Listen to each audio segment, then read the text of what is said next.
ராம் ம் போய் காஃபி போட்டு வாடா. போய் போட்டு வாடி. நைட்லாம் தூக்கமே இல்லை. ஒரு காஃபி கூட போட மாட்டான்.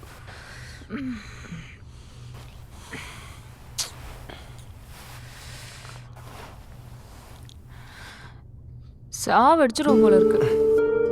சொல்றா, வைஃபை மர்டர் பண்ணிட்டு ஈஸி எஸ்கேப் ஆகணும்னு பாக்குறியா?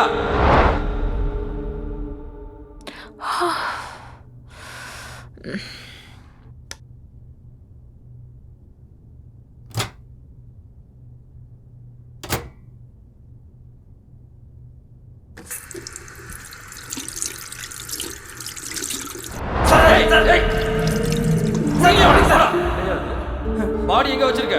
உண்மையை சொல்ல போறியா இல்லையா?